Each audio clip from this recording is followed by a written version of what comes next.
They said the bus would drop me at the hotel. I wake to a plastic bracelet biting my wrist and a cot with a thin gray blanket that smells of bleach and old soup. Light is the flat kind, fluorescent, unsentimental. Someone coughs wetly nearby. Metal legs scrape. A woman is praying under her breath, the same two words over and over like she's stitching herself to the morning. Ma'am? A shadow leans over me, all key lanyards and practical shoes. You with us? Name? My mouth is lined with sleep and dust. Mary Ellis, I say, and it sounds like I'm introducing a stranger. My purse is under my pillow, zipper still closed, the way I learned to keep it when I travel alone. I touch it. The familiar bulge of my pill organizer presses back. Small mercy. I'm Tasha, the woman says, tablet propped on her forearm. Intake. You came in late. Said you were tired and needed a place for the night. Any medical we should know about?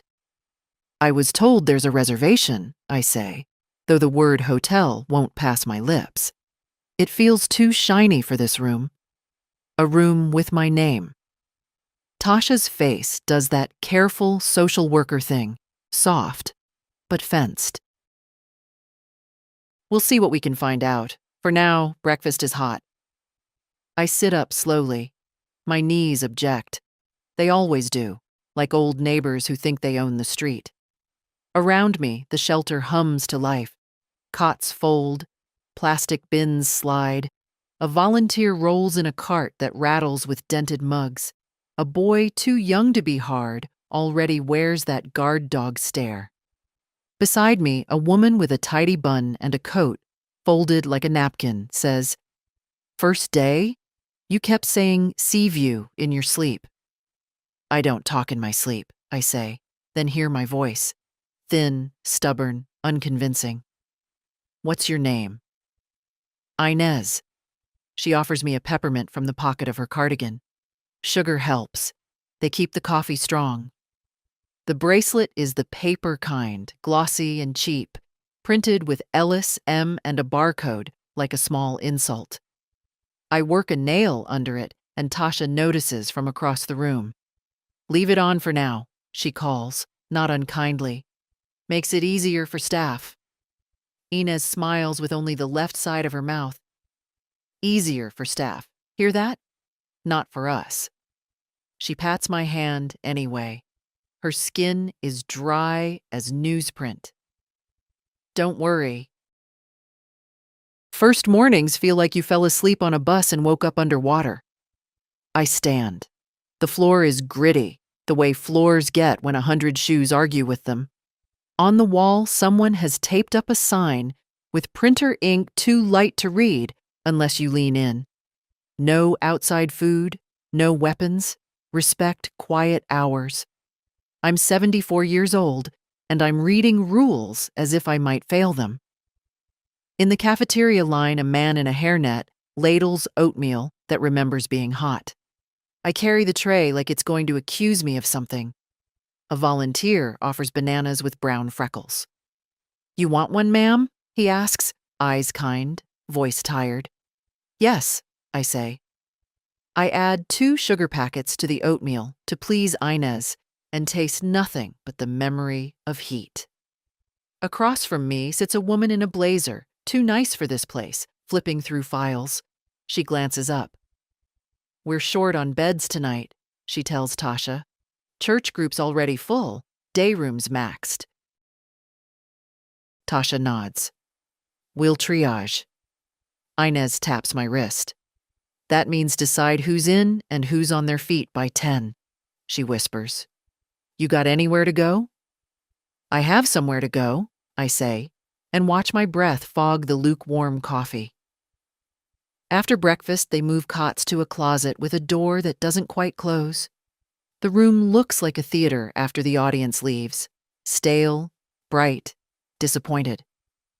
I follow Tasha to a small office where a plastic plant droops and a calendar shows last month. She points me to a chair that weighs more than it looks.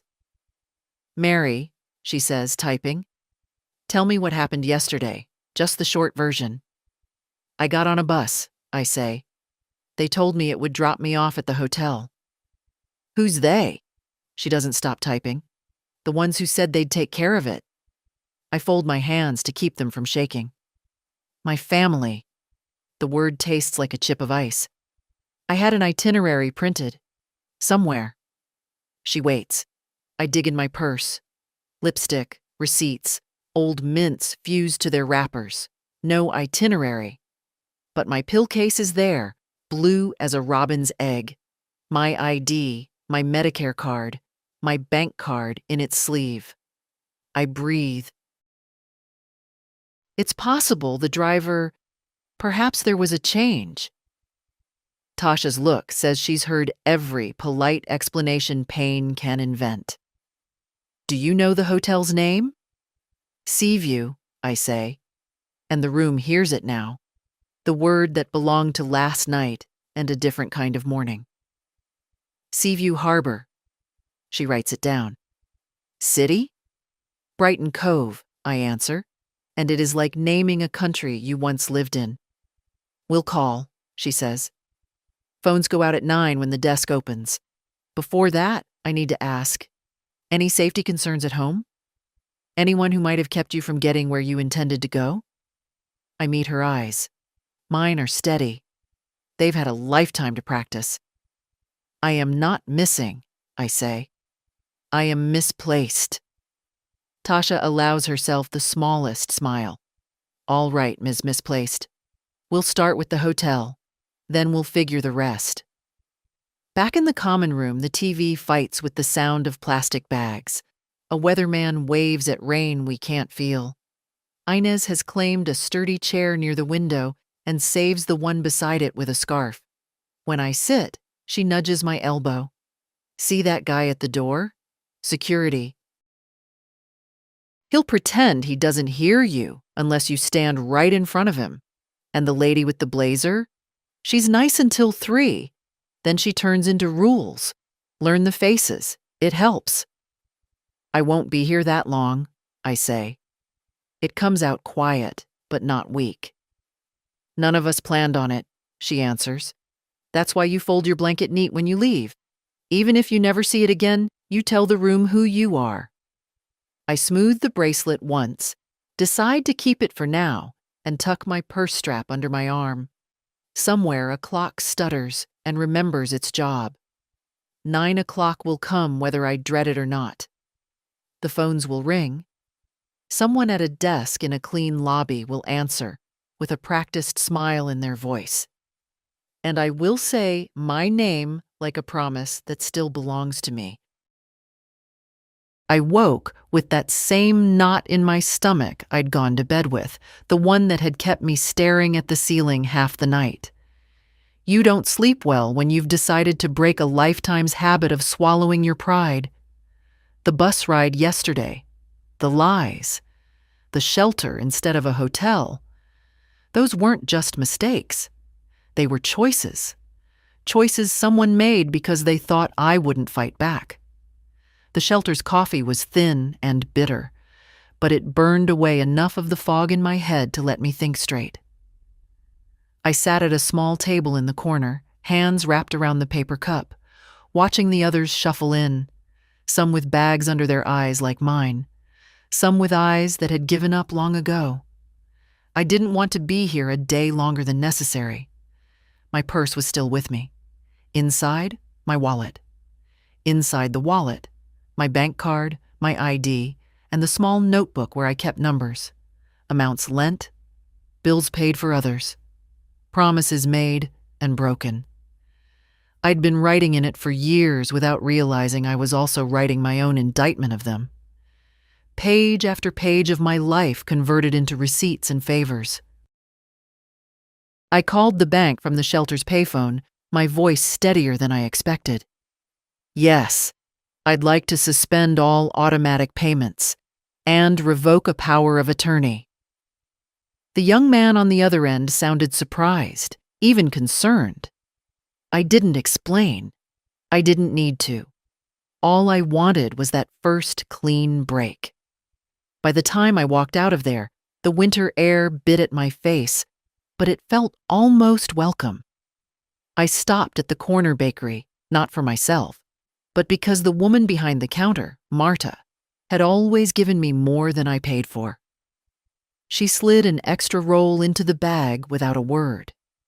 Sometimes kindness is in the smallest, quietest acts. My next stop was the lawyer's office. Not the family lawyer. He was too intertwined with their affairs. I wanted someone new, someone who didn't know my son's smile or my daughter-in-law's polished lies.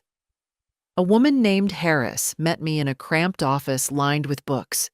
She listened as I told her what I wanted. No more access, no more assumptions, and a will rewritten to reflect who had truly stood by me. Her pen scratched quickly, but her eyes stayed on mine. She didn't pity me. I appreciated that.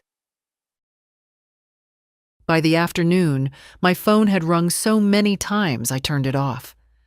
I couldn't bear to hear their voices yet, dripping with sudden urgency now that the tap had been shut. I walked home instead, taking the long way.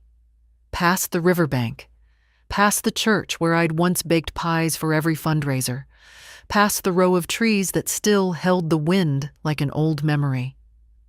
When I reached my front steps, someone was sitting there. My granddaughter. Hers was the one voice I hadn't been avoiding. She stood as I approached, her eyes wide. "Grandma, what's going on? Dad's in a panic." "Inside, over tea," I told her. Not all of it. Just enough that she understood this wasn't sudden madness on my part.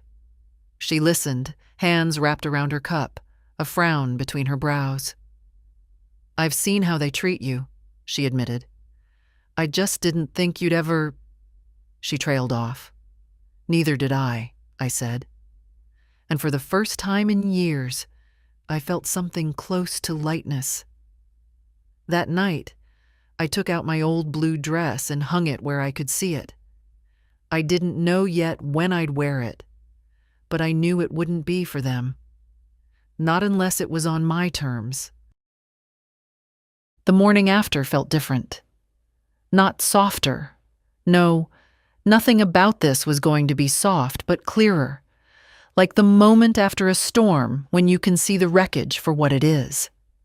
The shelter was behind me now, but its smell, its echo, stayed with me.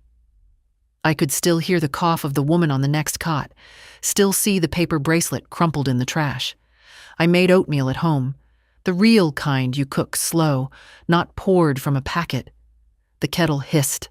My house, my table, my chair, it all felt both familiar and foreign, like returning to a place after years away. I thought of how close it had been to losing it. One signature, one more temporary arrangement, and I could have been gone from here for good.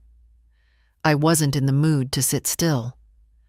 I walked into town, scarf tight around my neck, eyes sharp for the small details I'd missed in my years of habit.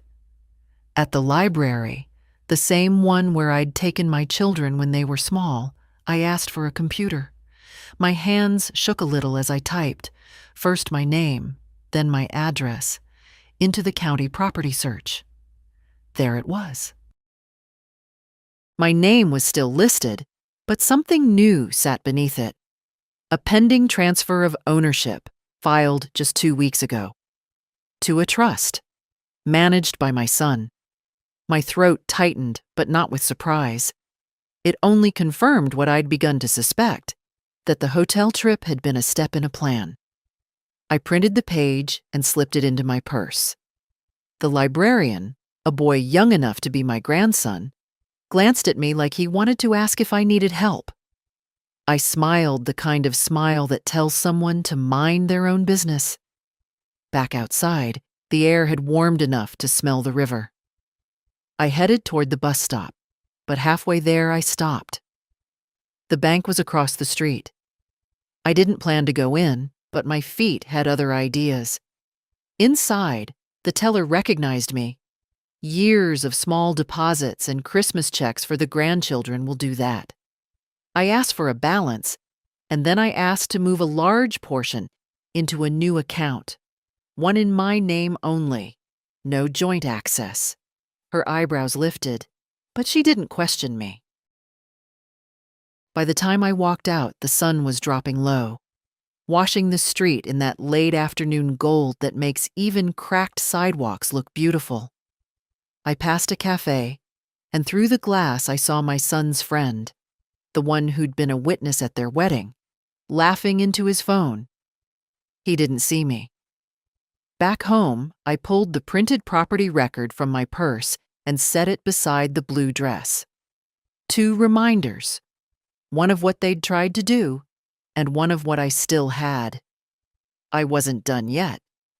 Not by a long shot. Tomorrow, I'd start with a call to that lawyer. Tonight, I'd make tea and sit in my chair, not as someone waiting for an invitation that would never come, but as someone planning her next move. I woke before the alarm, though I hadn't set one. At my age, you don't need clocks. You have the habits of decades, and lately, the kind of restlessness that drags you out of bed, whether you want to be up or not. The kettle went on, and while it hissed, I laid the printout from the library on the kitchen table. The words, "pending transfer of ownership," looked bolder in the morning light, like they were daring me to ignore them. I wasn't going to. By 9 o'clock, I was in the lawyer's office again. Ms. Harris wore a deep green jacket and that same expression, professional but not pitying. I liked that about her. I slid the printout across her desk. "It's them," I said, "trying to get my house without asking me to leave it." She read it, then leaned back. "You still have full title. This filing is an attempt, not a completion. We can block it. We can also find out exactly who initiated it and when." That was the first moment in days I'd felt something close to relief. "Do it," I said. While she tapped at her computer, I looked around the office.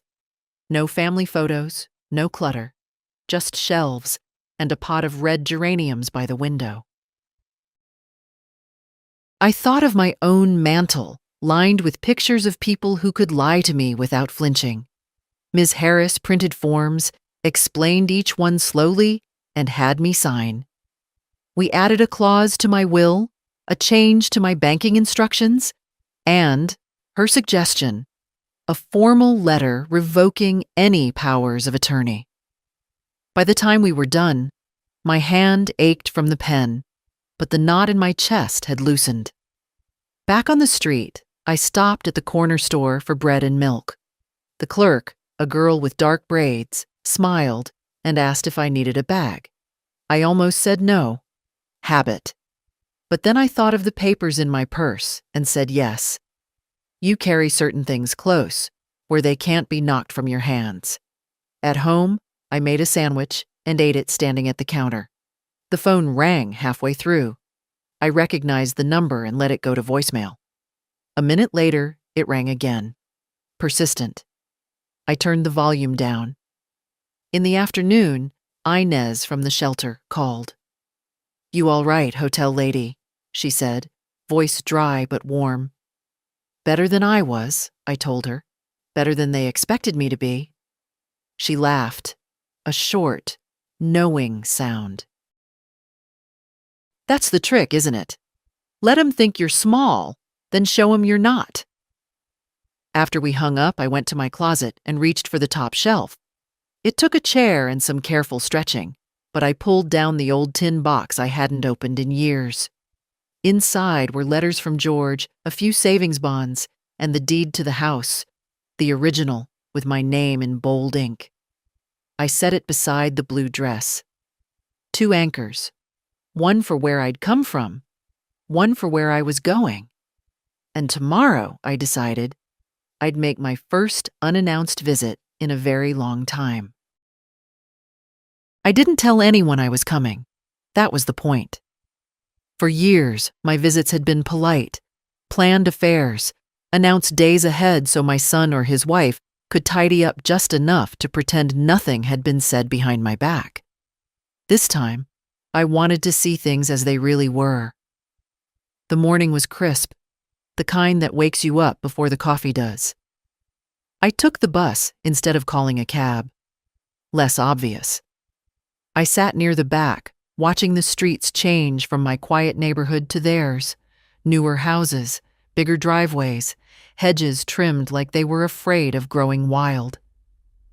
When I got off, I walked slowly up the street, giving myself time to notice everything.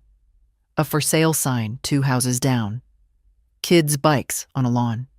And there, my son's silver Lexus in the driveway, polished enough to catch the sun. No one in that house was hurting for money.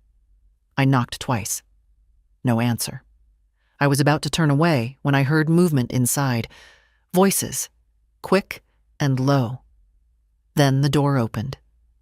Cora stood there, hair perfect, smile a shade too tight.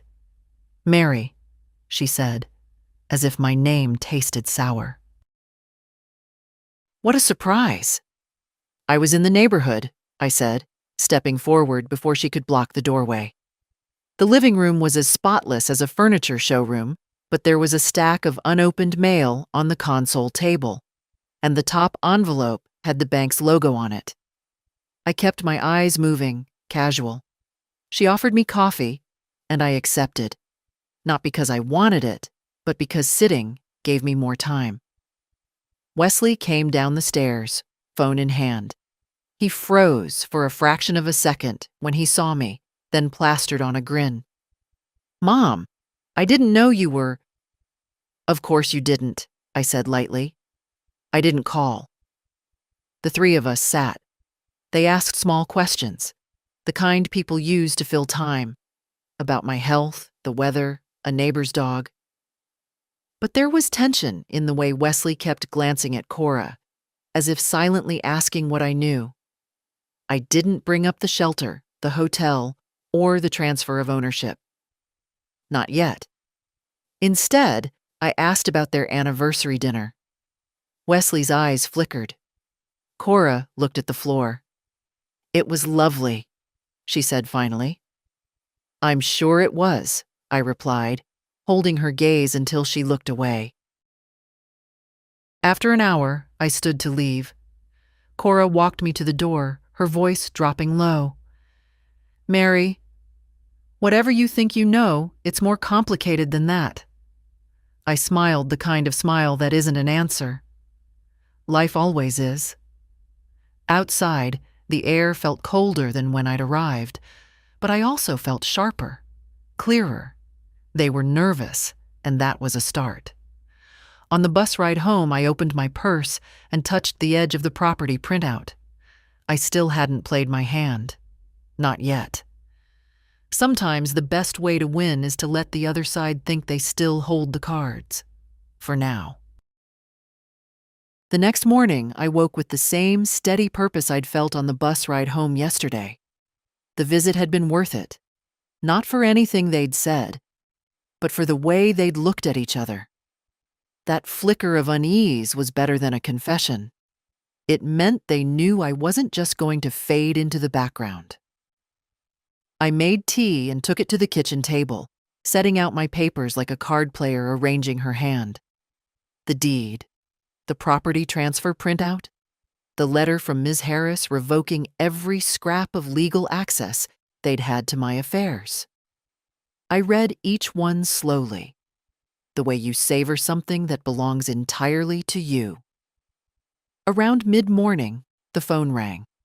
It was Inez from the shelter again. "You still stirring the pot?" she asked. "More than that," I told her. "I'm rewriting the recipe." She laughed, a deep, raspy sound, and then her tone softened.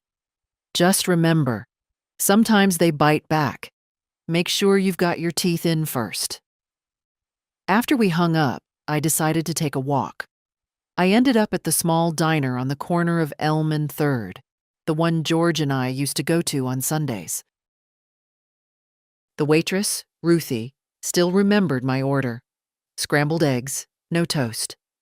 She leaned on the counter, shaking her head as I told her a bit of what had happened. Families, she said. They'll smile at you over pie and take the fork right out of your hand. From the diner, I went to the hardware store. I didn't need tools, but the owner, Sam, had been friends with George. He came out from behind the counter, wiping his hands on a rag, and told me how someone, he wouldn't say who, had been in last week asking if my back door lock was easy to change. He'd told them it wasn't for sale unless I ordered it myself. My spine went cold, but my voice stayed steady. Good man, I said. By the time I got home, I'd made up my mind. I wasn't going to wait for them to make another move. Tomorrow, I'd go to the bank in person, not just to shift money, but to place every account under a security code known only to me. And after that, Miss Harris and I would file whatever needed filing to make the property transfer impossible. That night, I sat in the armchair by the window with the blue dress laid over my lap. I traced the pearl buttons with my fingertips. It wasn't about wearing it anymore. It was about remembering that I could still walk into any room with my head high. They might have thought they'd written me out of the story, but I was just getting to the part where I pick up the pen. The bank smelled faintly of polished wood and printer toner, clean, efficient, impersonal. I preferred it that way. I didn't need warmth here. I needed precision. A young man in a suit I could have bought him for Christmas last year greeted me with the kind of brightness they teach in training. Good morning, Ms. Ellis. How can we help you today? I need to secure all of my accounts, every last one, I said. No changes, no withdrawals, no access without my direct, in-person approval, and I want a password, one only I know, required for every transaction. He blinked once before nodding. Of course. Let's get you seated with a senior account manager.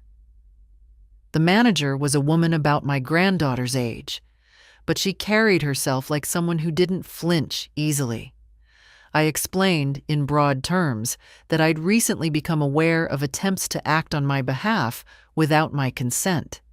She didn't press for details, just began typing. We set up the password, a phrase only I would understand, something George had once whispered to me at the beach, long before children, long before trust became something you had to lock away in a vault. While she worked, I asked her to pull up the list of any pending transactions connected to my name. There were 3, 2 small utilities, 1 large, a transfer to trust scheduled for the end of the month. Cancel it, I said. It hasn't been authorized yet, she replied, but I'll remove it from the system entirely. When she handed me the confirmation printout, I slid it into my purse alongside the property transfer document and the deed. 3 pieces of paper, 3 lines of defense.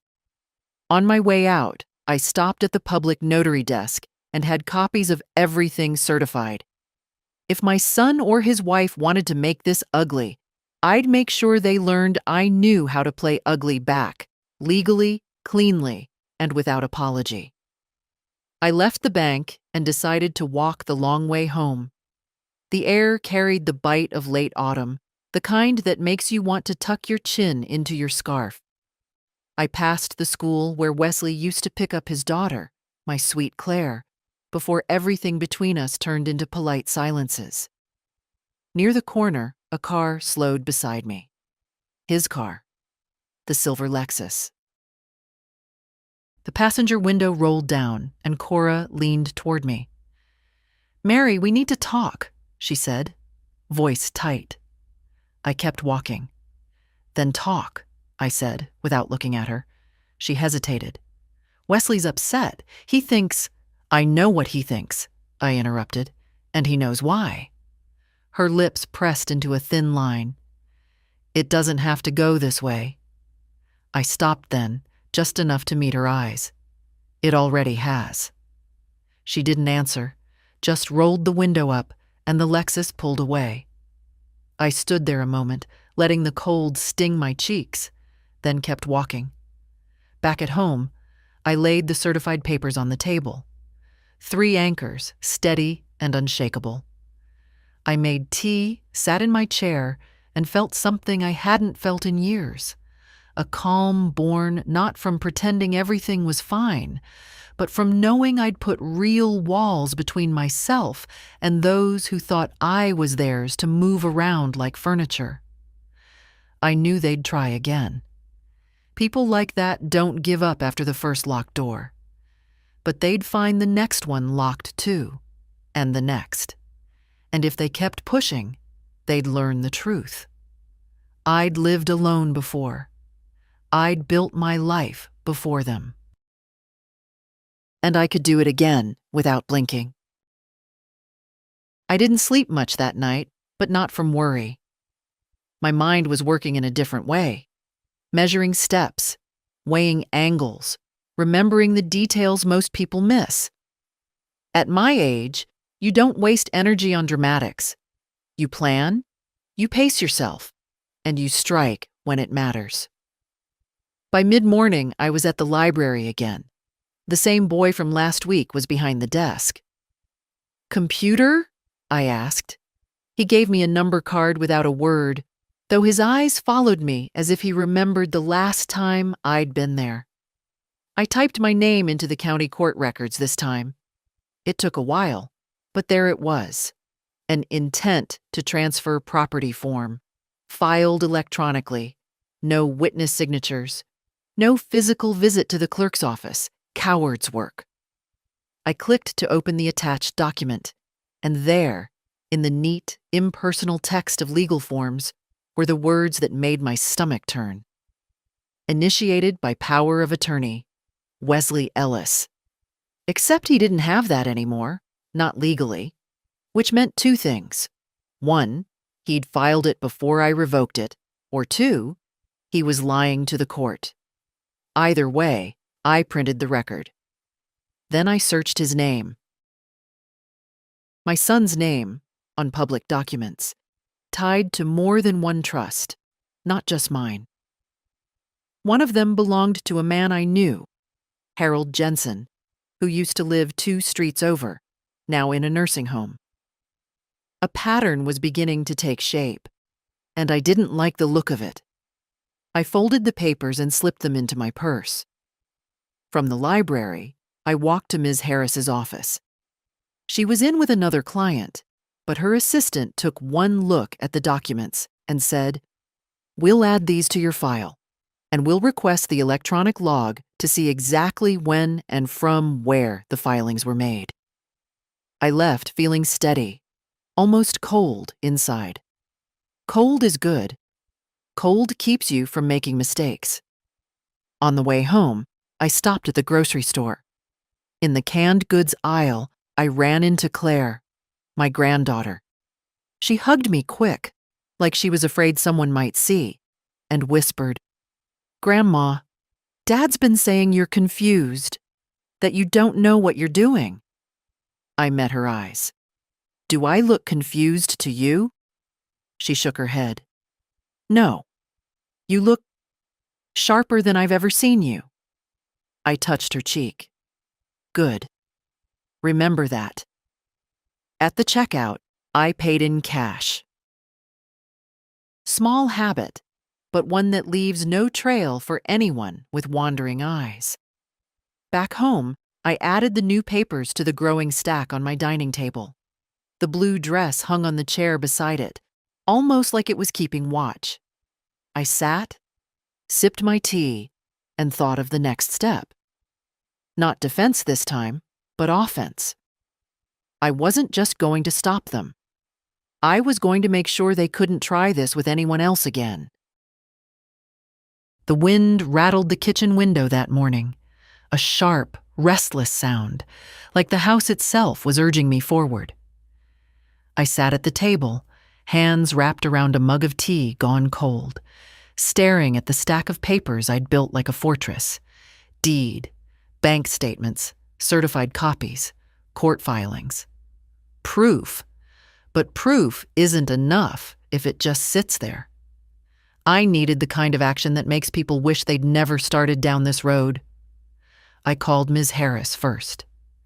"I want to move on Harold Jensen," I said, without preamble. She was quiet for a beat. "The neighbor? The one in the nursing home?" "Yes. I think Wesley's been doing to him what he tried with me." I told her about the trust in Harold's name, about the filing dates that lined up too neatly. She didn't interrupt, just let me talk until the words stopped.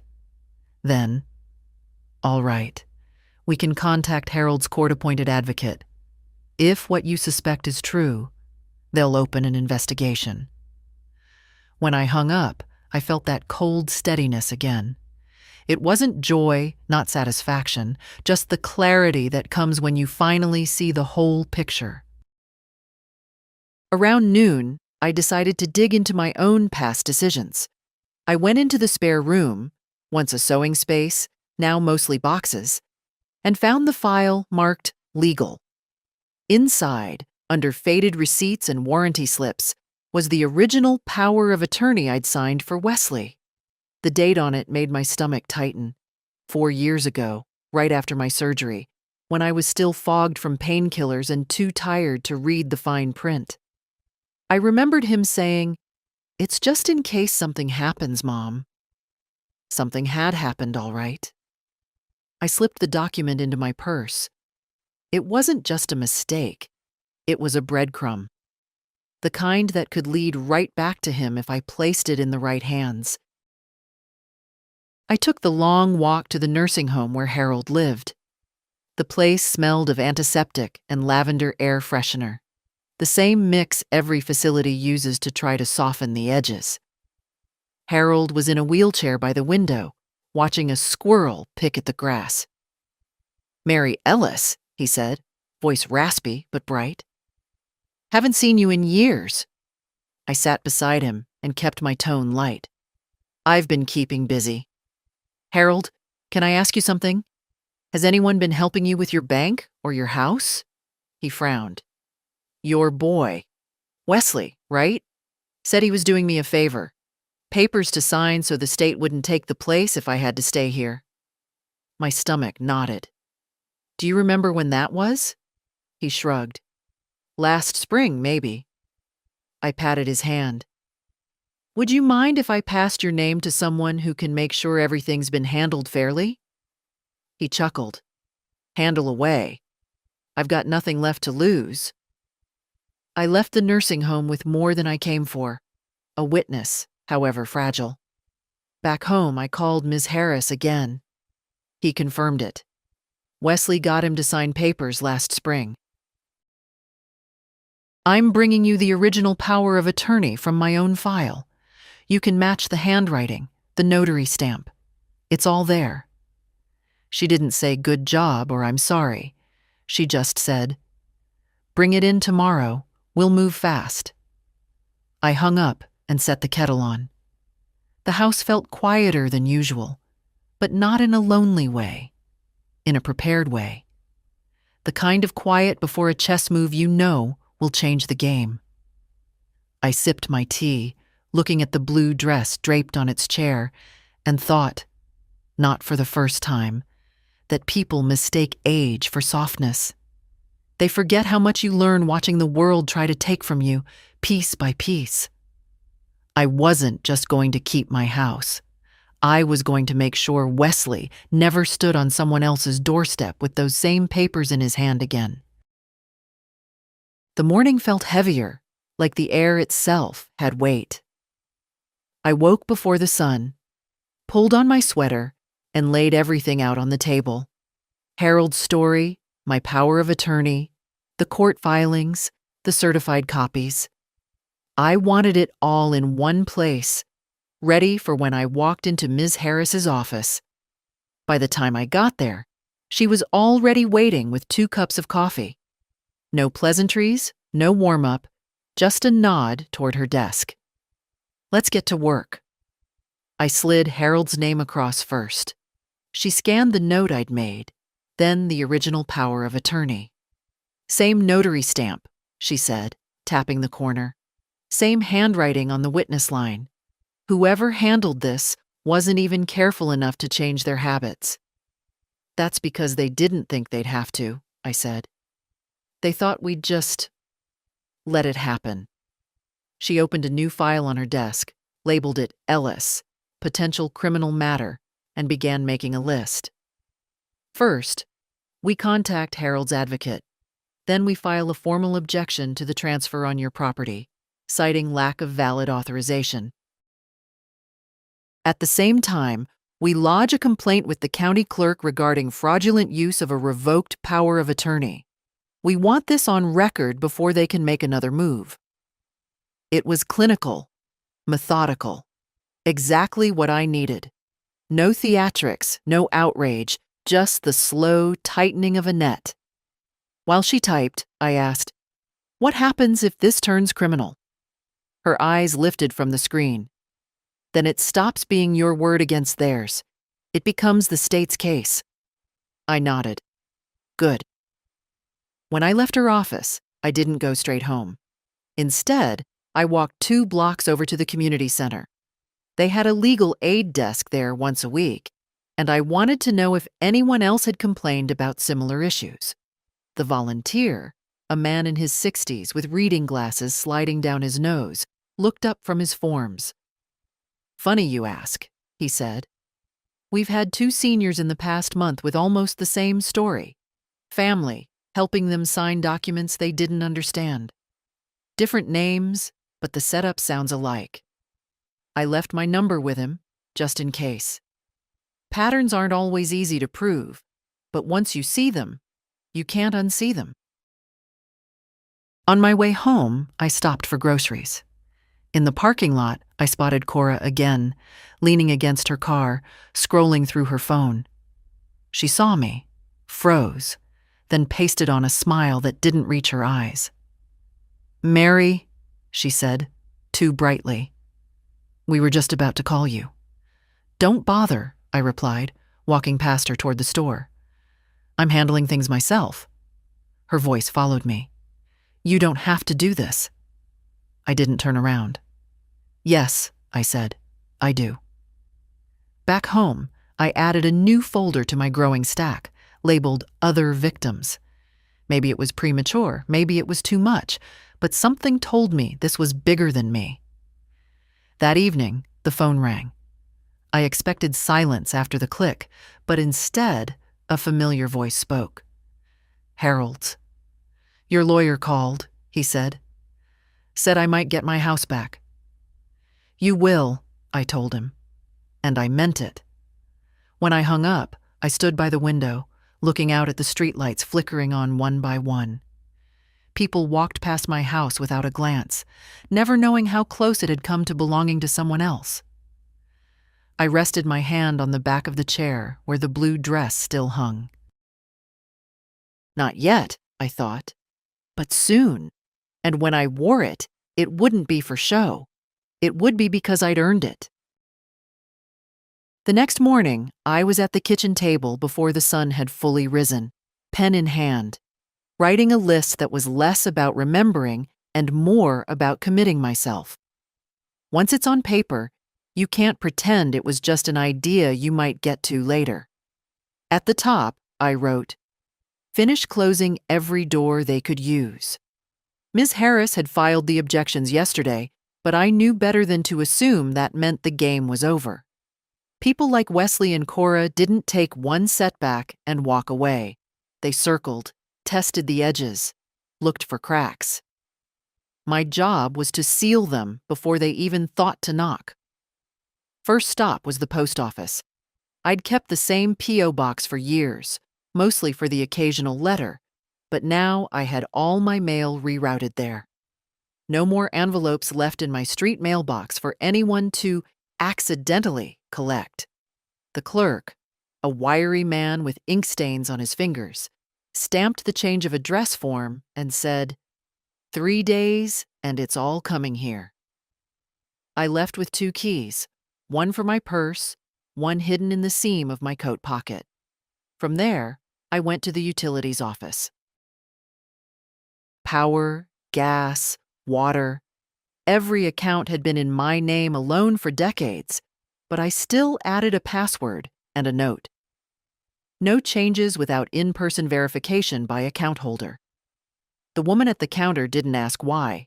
She just typed, nodded, and slid the confirmation sheets across to me. By noon, I was at the locksmith's. Sam from the hardware store had already warned me someone had been asking about my back door. I gave the locksmith the same instructions I'd give a surgeon. Work fast, make it strong, leave no trace of the old weakness.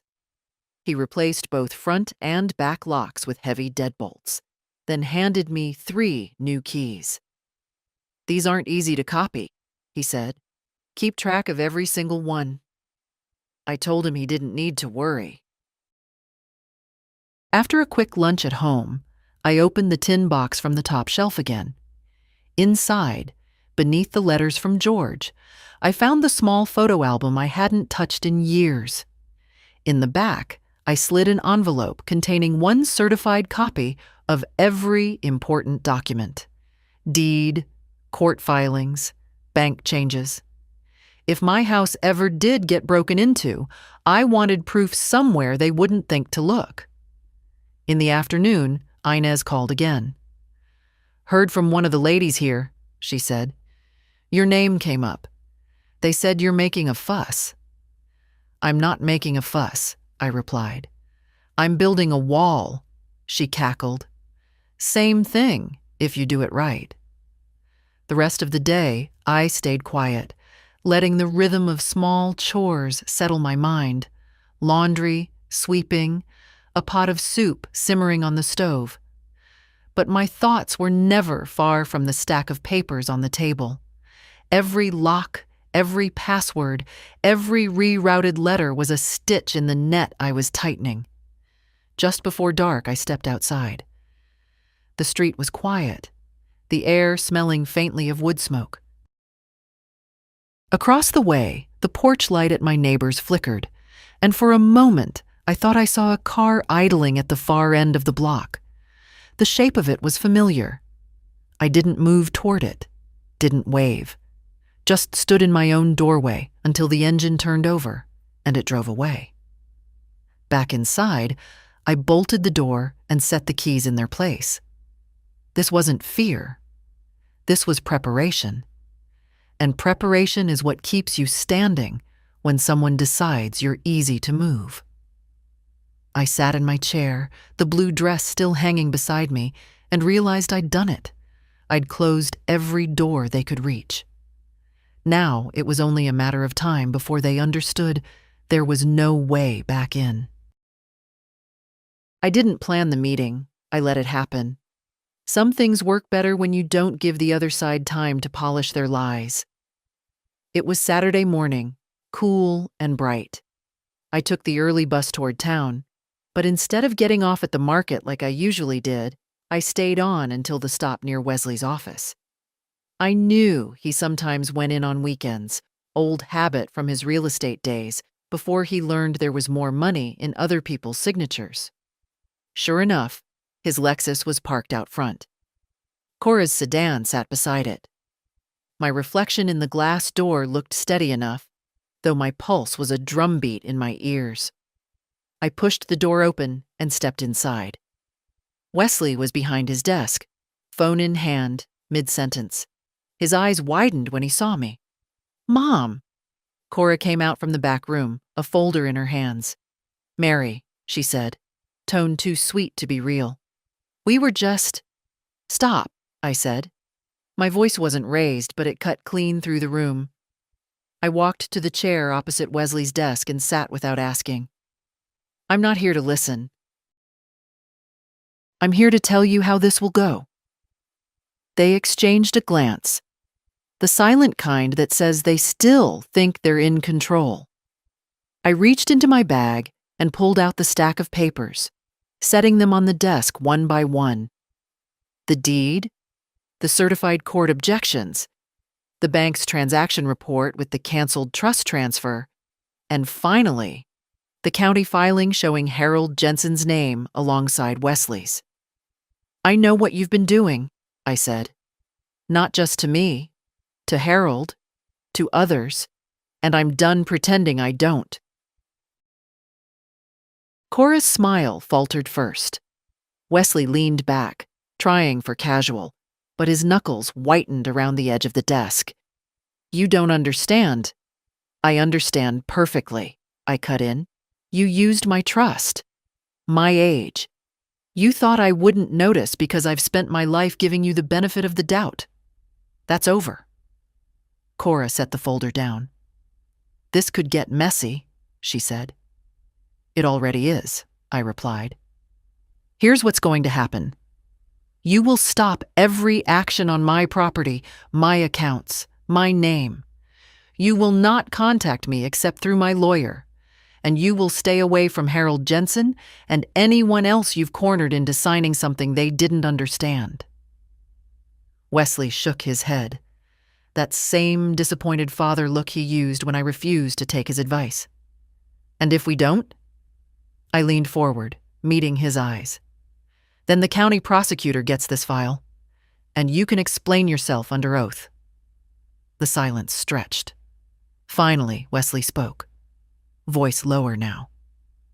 You'd do that to your own son? You did it to your own mother, I said. For a moment, I thought he might argue. But instead, he glanced at Cora, and something passed between them. Something that looked a lot like calculation, giving way to resignation. I stood, gathered my papers, and slipped them back into my bag. I'll give you one chance to disappear from my affairs quietly. Don't waste it. As I walked out, I didn't look back. The air outside felt sharper, cleaner, as if the building itself had been holding its breath. On the bus ride home, I watched the town roll past. Storefronts, children tugging at their parents' hands, the church doors swinging open for a wedding. Life going on, the way it always does, no matter who wins or loses the smaller battles. When I reached my street, I paused at the gate and looked at my house. My house. Every brick seemed to stand taller than it had a month ago. Inside, I hung my coat, set my bag on the table, and touched the blue dress draped over its chair. I wasn't ready to wear it yet. But soon, and when I did, it wouldn't be for defense, it would be for victory. The day I came home for good was quieter than I'd imagined. No grand arrival, no neighbors waving from their porches. Just me, a ring of new keys in my hand, and the familiar weight of my purse on my shoulder. The locksmith had finished the work while I was at the meeting with Wesley and Cora. The locks gleamed, untested, like polished armor.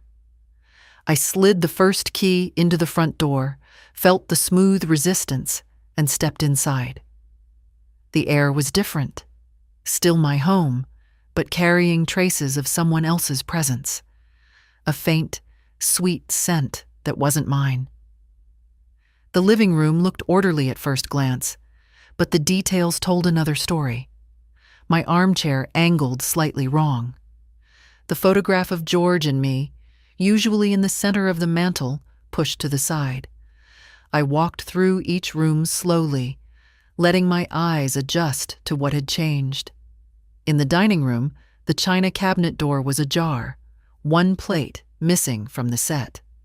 Upstairs, the drawers in the guest room were empty, Claire's old quilts gone. I stopped in my own bedroom. The closet smelled faintly of cedar, but the top shelf, where I kept the tin box, was bare. For a moment, my heart kicked hard in my chest, until I remembered that I'd moved it myself, days ago, to a place they'd never think to look. Even so, the absence was loud. This wasn't just about taking things of value. It was about reminding me that they could reach in and touch my life without asking. That they had. I put the house back in order, one small act at a time. Armchair straightened, photograph centered, cabinet door closed. It wasn't about erasing what had happened. It was about reclaiming the space. making it answer to me again. When the physical work was done, I boiled water for tea. While the kettle heated, I stood at the window, watching the late afternoon light slide across the yard. My neighbor's dog trotted along the fence line, tail wagging. The ordinary scene grounded me, reminded me that most of life carries on untouched by the storms in our private worlds. After tea, I opened the back door and stepped onto the porch. The air smelled of damp leaves and distant wood smoke. I thought about George, about how he'd kept every tool in perfect working order, how he'd always said a home needed tending like a garden, consistent, careful, and with an eye for trouble before it took root. I'd been gone from my own home for too many days, but now I was here. And here, I intended to stay. That night, I moved the blue dress from its place on the dining chair to the hook on my bedroom door. Not because I planned to wear it tomorrow, but because it belonged in a space I'd taken back. It felt like hanging a flag after a battle, not to boast, but to say, "This ground is mine." Before bed, I made one last walk through the house. Every window latched, every lock turned. I touched the back of each chair, the edge of each table, the smooth wood of the banister. Familiar things, retaken. In the stillness, I realized the victory wasn't loud. It didn't feel like shouting. It felt like closing the last door against the cold and knowing without doubt that it would hold. The days that followed settled into a rhythm, one I hadn't felt in years, not because everything was back to how it had been before, but because I'd built something steadier, stronger, a life where no one else held the keys. Each morning, I started the same way. Tea at the kitchen table, sunlight creeping across the wood, the blue dress hanging on its hook where I could see it. A reminder, not of loss, but of what had been defended. Inez called often.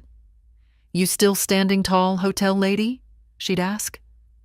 I'd tell her yes, and sometimes I could hear her smile through the line. She'd pass on bits of shelter gossip, who'd found a new apartment, who'd been back twice in the same week.